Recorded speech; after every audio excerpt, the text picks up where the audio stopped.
नमस्कार, live media में आपका स्वागत है। मैं अनिल सम्राट। उत्तराखंड के मुख्यमंत्री पुष्कर सिंह धामी अपनी सरकार के 3 साल पूरे होने के अवसर पर आयोजित कार्यक्रम में शामिल हुए। उन्होंने कहा कि आज राज्य में उद्योगों के लिए एक अनुकूल वातावरण तैयार कर औद्योगिक विकास को सुनिश्चित किया जा रहा है। प्रदेश के बुनियादी ढांचे को नए आयाम प्रदान किए जा रहे हैं। उन्होंने कहा कि 3 वर्षों में हमारे प्रदेश ने कई उपलब्धियां हासिल की हैं और नए नए कीर्तिमान स्थापित किए हैं, जिसकी गूंज पूरे देश में सुनाई दे रही है। Adventure tourism film shooting destination और वेडिंग डेस्टिनेशन के एक विशिष्ट हब के रूप में तेजी से उभर रहा है। इसी के साथ साथ आज राज्य में उद्योगों के लिए भी एक अनुकूल वातावरण तैयार कर औद्योगिक विकास को भी सुनिश्चित किया जा रहा है। आज आदरणीय प्रधानमंत्री श्री नरेंद्र मोदी जी के नेतृत्व में जहां एक और Delhi Dehradun elevated road, Vande Bharat express, Rishikesh Karnaprayag rail परियोजना, भारतमाला और पर्वतमाला परियोजना, अमृत योजना, ऑल वेदर रोड और उड़ान योजना जैसी महत्वाकांक्षी परियोजनाओं के माध्यम से प्रदेश के बुनियादी ढांचा को नए आयाम प्रदान किए जा रहे हैं। वहीं प्रदेश के अंदर जो हमने राज्य की देवतुल्य जनता से जो वायदे किए थे, जो संकल्प लिए थे, जो वचन दिए थे, उसके अनुरूप हम प्रदेश में रहने वाले अंत्योदय परिवारों को 3 गैस के सिलेंडर प्रदान करना हो, प्रदेश की महिलाओं को 30% का क्षैतिज आरक्षण की व्यवस्था लागू करनी हो, आंदोलनकारियों को आरक्षण देना हो, वृद्धावस्था पेंशन दोनों पति पत्नियों को, दोनों बुजुर्गों को घर में देने का प्रावधान करना हो, सरकारी नौकरियों में खेल कोटे को पुनः प्रारंभ करना हो, विद्यार्थियों की छात्रवृत्ति प्रदान करना हो या 207 प्रकार की पैथोलॉजिकल जांचों को निःशुल्क सुविधा करनी हो, महिलाओं और युवाओं हेतु स्वरोजगार की विभिन्न योजनाओं के माध्यम से अंतिम व्यक्ति के कल्याण को लेकर, इस लक्ष्य को लेकर कार्य किया जा रहा है। इन्हीं प्रयासों का परिणाम है विभिन्न चुनौतियों के बावजूद इन 3 वर्षों में हमारे प्रदेश ने कई उपलब्धियां हासिल की हैं और नए नए कीर्तिमान स्थापित किए हैं, जिनकी गूंज आज पूरे देश में सुनाई दे रही है। ये हम सभी के लिए गर्व का विषय है कि नीति आयोग द्वारा जारी वर्ष 2023 और 24 के सतत विकास के लक्ष्यों को प्राप्त करने के इंडेक्स में हमारे उत्तराखंड को देश में पहला स्थान प्राप्त हुआ है। आगे बढ़ेंगे। आप नेता गोपाल राय ने कहा कि केंद्र सरकार को देश भर में कोई भी नीति लागू करनी हो तो उसमें देश के सभी हिस्सों की राय लेना जरूरी है, क्योंकि हमारा देश विविधताओं का देश है और इसलिए परिसीमन को लेकर जो विचार देश के कई राज्यों ने रखा है उसे केंद्र सरकार को गंभीरता से सुनना चाहिए। देखिए, केंद्र सरकार को देश भर में कोई भी पॉलिसी लागू करनी हो उसमें देश के सभी हिस्सों की राय को लेना बहुत ज़रूरी है, क्योंकि हमारा देश एक विविधता भरा देश है। इसलिए डीलिमिटेशन को लेकर के जो विचार देश के कई राज्यों ने रखा है, मुझे लगता है कि केंद्र सरकार को उसे गंभीरता से सुनना चाहिए और ऐसा फार्मूला निकालना चाहिए डीलिमिटेशन का जिससे समाज के सभी हिस्सों का, सभी राज्यों का सही तरीके से प्रतिनिधित्व हो सके। बीजेपी विधायक सतीश उपाध्याय ने शहीद दिवस पर कहा कि 23 मार्च का दिन हमें 3 बातें याद दिलाता है। यह हमारे लिए दुख, गर्व और गुस्से का दिन है। दुख का दिन इसलिए क्योंकि इतने अल्पायु में हमारे शहीद भगत सिंह, सुखदेव और राजगुरु को फांसी दे दी गई और हमारे नौजवान देश के लिए शहीद हुए थे। यह हमारे लिए गर्व का दिन इसलिए है कि हमारे उन युवाओं ने देश के स्वतंत्रता आंदोलन में अंग्रेजों की जड़ें हिला दी थी। उन्होंने इस देश की एकता, अखंडता और स्वाधीनता के लिए अपने प्राण न्यौछावर कर दिए थे। लेकिन 23 मार्च का दिन 3 बातों को हमको याद दिलाता है। ये दिन हम सबके लिए दुख का दिन भी है, ये दिन हम सबके लिए गर्व का दिन भी है और ये दिन हम सबके लिए गुस्सा और रोष का दिन भी है। जब मैं दुख की बात कहता हूं तो इसलिए कि जिस तरीके से इस अल्प आयु के अंदर सुखदेव, राजगुरु और भगत सिंह जी को फांसी दी गई थी और हमारे नौजवान किस तरीके से देश के लिए शहीद हुए थे, इसलिए हमारे लिए दुख का दिन है। लेकिन हमारे लिए गर्व का दिन इसलिए है कि हमारी देश की उस युवा तरुणाई ने देश के स्वाधीनता आंदोलन में किस तरीके से अंग्रेजों की जड़ें हिला दी थी, और उनकी मांओं को मैं नमन करता हूं। और ये गर्व का दिन इसलिए है कि उन्होंने अपने प्राण न्यौछावर कर दिए इस देश की एकता, अखंडता और स्वाधीनता के लिए। और हम सबके लिए गुस्सा का दिन इसलिए है कि किस तरीके से ब्रिटिश हुकूमत ने किस तरीके से अत्याचार करके, ये अभी यज्ञवेंद्र जब बता रहे थे, वैसे तो उनको फांसी 24 मार्च को दी जानी थी, लेकिन अंग्रेजी हुकूमत इतना डरती थी, इतना भगत सिंह जी से डर लगता था उनको, कि उन्होंने लगा कि किस तरह से देश में पूरी तरह एक तरह की क्रांति हो जाएगी। रात के अंधेरे में चुपचाप उन्होंने रात को 23 मार्च को ही उनको फांसी दे दी। और ये इस तरीके से गुस्सा हमारी जो आने वाली पीढ़ी है, जो हमारा समाज है, उन सबको इस बात को हमेशा याद करने की जरूरत है। बलिदान तो देश में स्वाधीनता के लिए बहुत हुए, लाखों बलिदानियों ने देश के लिए स्वाधीनता के लिए बलिदान दिया, लेकिन भगत सिंह, राजगुरु जी और सुखदेव जी का जो बलिदान था, वो इस देश के आजादी के आंदोलन में सबसे बड़ा बलिदान था।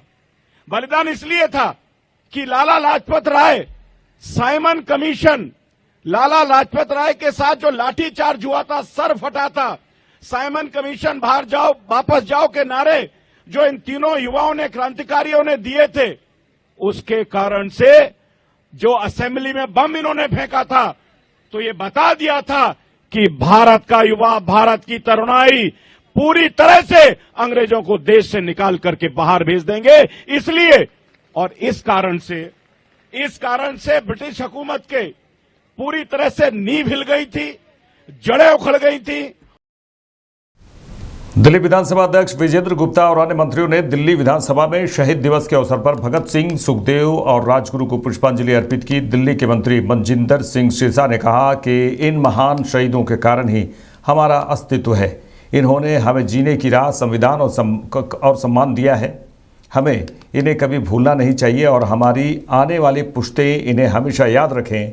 जब तक हम इन्हें याद रखेंगे तब तक हमारे देश का गौरव और सम्मान ऊंचा रहेगा। महान शहीद भगत सिंह जी हों, सुखदेव जी हों, राजगुरु जी हों, इन महान शहीदों के कारण ही हमारा अस्तित्व है। आज इस देश के अंदर, इस देश की मिट्टी का कण कण इन महान शहीदों के कर्ज में दबा हुआ है। इन्होंने हमें जीने की राह भी दी, इस देश को संविधान दिया, इस देश को सम्मान दिया और इस देश के लिए अपना सब कुछ वारने वाले इन महान शहीदों को जहां हम आज याद करते हैं, नमन करते हैं उनके चरणों में, वहीं हम ये कहना चाहते हैं आज देश जहां इनके कर्जे में है, इनके इस बोझ कर्जे के बोझ में कभी ना निकल सका है, क्योंकि इनकी महान शहादत के कारण ही हमें ये सब कुछ मिला है। वहीं हमें इनको कभी भुलाना भी नहीं चाहिए। हमारी आने वाली पुश्तें हमेशा इनको याद रखें और जब तक हम इनको याद रखेंगे, इस देश का गौरव, इस देश का सम्मान हमेशा ऊंचा रहेगा, क्योंकि इनके खून से ही इस देश का संविधान है और इस देश का मान है।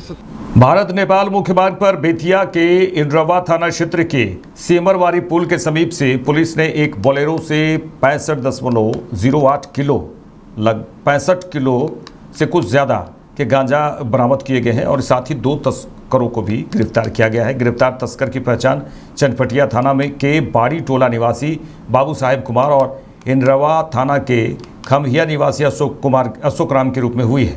मामले में एसडीपीओ जयप्रकाश सिंह ने प्रेस वार्ता कर बताया कि गुप्त सूचना के आधार पर इंद्रवा थाना अध्यक्ष जयकुमार के नेतृत्व में एक टीम गठित कर कार्रवाई की गई।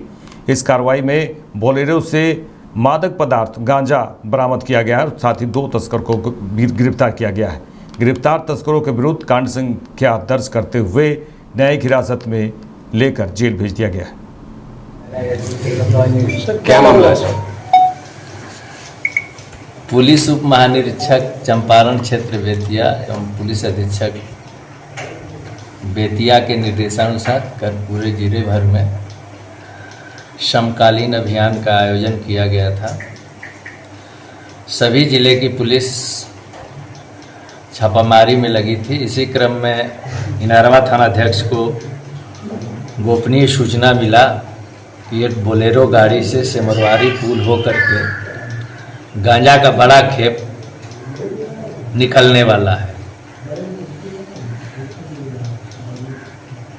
थानाध्यक्ष इनरवा द्वारा वरीय क्रम को सूचना दिया गया। फिर निर्देशानुसार बल के साथ जाके सिमरवारी पुल के पास वाहन जांच करने लगे। इसी क्रम में बोलेरो गाड़ी आई और पुलिस को देख करके भागने का प्रयास किया, लेकिन पुलिस तत्परता दिखाते हुए बोलेरो गाड़ी को रोकी और उस पर दो जो सवार थे उनको भी अपने अभिरक्षा में ली। गाड़ी को चेक करने पर 7 पैकेट गांजा मादक पदार्थ जो है गाड़ी में बरामद हुआ। और जो 2 व्यक्ति गाड़ी में थे वे अपना नाम एक बाबू साहब और एक अशोक राम बताए। फिर जो मादक द्रव्य का SOP है उसके अनुसार अगली प्रक्रिया की गई। दोनों लोग को गिरफ्तार किया गया है। इस संबंध में इनरवा थाना में कांड अंकित करके इन लोगों को न्यायिक रक्षा में भेजा जा रहा है। कितना किलोग्राम है सर गांजा? 65.08 किलोग्राम गांजा है। सर कहाँ ले जाने वाले थे तस्करी? ये लोग तो बता रहे हैं कि हमको ले जा करके मैनाटांड में किसी और को सुपुर्द करना था, लेकिन चूंकि ऐसा नहीं लग रहा है कि ये लोग कैरियर हैं, चूंकि गाड़ी जो है बाबू साहेब का ही है। क्या क्या पकड़ाया है? एक बोलेरो गाड़ी है BRG 11H 9094, 65.08 किलोग्राम गांजा। कीमत कितना है अंतर्राष्ट्रीय कीमत? अंतर्राष्ट्रीय कीमत अब हम क्या बताएंगे। देखिए, मोतिहारी के ऐतिहासिक गांधी चौक पर राजद ने सैकड़ों कार्यकर्ताओं के द्वारा, RJD के कार्यकर्ता हैं, और मुख्यमंत्री का पुतला दहन करते हुए बिहार समेत देशवासियों से मुख्यमंत्री के द्वारा माफ़ी मांगो का नारा भी उन्होंने लगाया है। मोतिहारी राजद के वरिष्ठ नेता मनोज गुप्ता के नेतृत्व में बिहार के मुख्यमंत्री नीतीश कुमार द्वारा राष्ट्रगान के अपमान को लेकर मुख्यमंत्री का पुतला दहन किया गया। वहीं पुतला दहन के मौके पर मौजूद राजद कार्यकर्ताओं ने जमकर सरकार के विरुद्ध नारेबाजी की और इस्तीफे की भी मांग की है। साथ ही कहा कि नीतीश कुमार पूरी तरह से अस्वस्थ हो चुके हैं। अविलंब देशवासियों से राष्ट्रगान के अपमान को लेकर माफ़ी मांगते हुए मुख्यमंत्री पद से इस्तीफा दे देना चाहिए।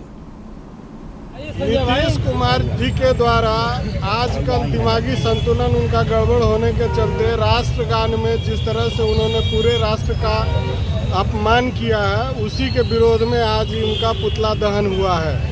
उसमें हमारे युवा राजद और राजद के जो भी हमारे वरीय कार्यकर्ता हैं, हमारे लोग चाहते हैं कि नीतीश जी अब चूँकि मानसिक संतुलन उनका बिगड़ चुका है तो उसको त्याग पत्र दें और नई पीढ़ी को हमारे नेता माननीय तेजस्वी जी को मुख्यमंत्री बनने दें। नीतीश कुमार जी अपने आप में अब नहीं है, संतुलन उनका खत्म है और दिमागी हालत भी उनका अब खराब है। कब क्या बोलना है इसका उसका कोई ठिकाना नहीं। आप आज राष्ट्रगान का अपमान कर रहे हैं। पिछले दिनों आपने महिलाओं का अपमान किया और राष्ट्रगान के अपमान में उनको सजा होनी चाहिए 3 साल की। ये नियम है और हम मांग करते हैं कि आप माफ़ी मांगें। पूरे देश की जनता से 140 करोड़ जनता हताहत हुई है आपके बयान से। आप डिमेंशिया के पेशेंट हो चुके हैं, इसलिए आपको गद्दी पर रहने का कोई हक नहीं है। आप छोड़ें। आप क्या डिसीजन लेंगे आप ये कुछ पता नहीं। आप कहते हैं कि 2005 के पहले महिलाएं कपड़ा नहीं पहनती थी, क्या ऐसे ही थे? क्या वो नंगे रहते थे? पता नहीं अब कब क्या बोलेंगे। इसलिए हम लोग इस धरना के माध्यम से, इस पुतला दहन के माध्यम से हम लोग निवेदन करते हैं कि आप उन तक पहुंचाइए, कि आप अपना इलाज कराइए। आप संतुलित नहीं हैं, राष्ट्र के प्रति आप समर्पित नहीं हैं, महिलाओं के प्रति समर्पित नहीं हैं। इसलिए आप गद्दी छोड़िए, जाइए, अपना काम करिए, इलाज कराइए। बीजेपी सांसद जगदम्बिका पाल ने कहा कि यह एक सोचा समझा विरोध है। जब स्पीकर साहब ने वक्फ को संयुक्त संसदीय समिति को सौंप दिया तो हमने सभी हितधारकों को बुलाया था और सभी की राय ली थी। इसके बाद हमने उसे अपने रिकॉर्ड का अंग बनाया था। उन्होंने कहा कि अभी संसद के सामने कानून लंबित है, वह कानून पारदर्शी होगा। वक्फ की आमदनी से गरीब, पसमानदा महिलाएं, अनाथ और बच्चों की शिक्षा में फ़ायदा होगा। यह कानून इसको बेहतर बनाने के लिए बनाया जा रहा है। उन्होंने कहा कि मुझे लगता है कि विपक्ष देश में लोगों के मन में भ्रम पैदा करना चाहते हैं।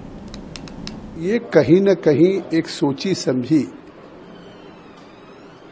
विरोध है या रणनीति है कि जब वक्फ को ज्वाइंट पार्लियामेंट्री कमेटी को सुपुर्द कर दिया स्पीकर साहब ने, और उसके बाद 6 महीने हमने चाहे all India Muslim personal law board हो या ऑल इंडिया जमात उलमा हिंद हो या ज़कात फाउंडेशन हो, मिली काउंसिल हो, हमने सभी स्टेक होल्डर्स को बुलाया और सभी के व्यूज लिए, सभी को रिकॉर्ड किया और फिर हमने अपने रिपोर्ट्स का उसको पार्ट बनाया है। इसके बाद अभी पार्लियामेंट के सामने कानून लंबित है। अभी अमेंडेड कानून जो आ रहा है वो सभी इशूज को एड्रेस करने वाला कानून होगा, ट्रांसपेरेंट कानून होगा। गरीब, पसमानदा, खवातीन, अनाथ बच्चों के एजुकेशन, हेल्थ के लिए वाकिफ की मंशा से, वक्फ की इनकम से उनको फायदा होगा।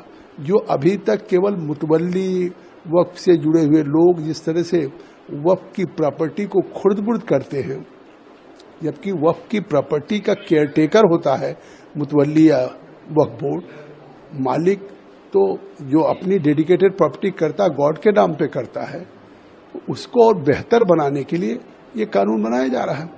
और ये कानून आ रहा है और एक तरह से जिस तरह से एक पूरे दिल्ली के जंतर मंतर पे विरोध हुआ, उसमें विपक्ष के भी सांसद गए, तो मुझे लगता है कि वो इस देश में लोगों को भ्रम पैदा करना चाहते हैं, देश में लोगों को गुमराह करके, और वो कहीं न कहीं आपस में सांप्रदायिकता फैलाना चाहते हैं। और मुझे लगता है कांग्रेस हो या विपक्ष हो, ये केवल तुष्टीकरण की राजनीति कर रहा है और ये वोट की राजनीति कर रहा है।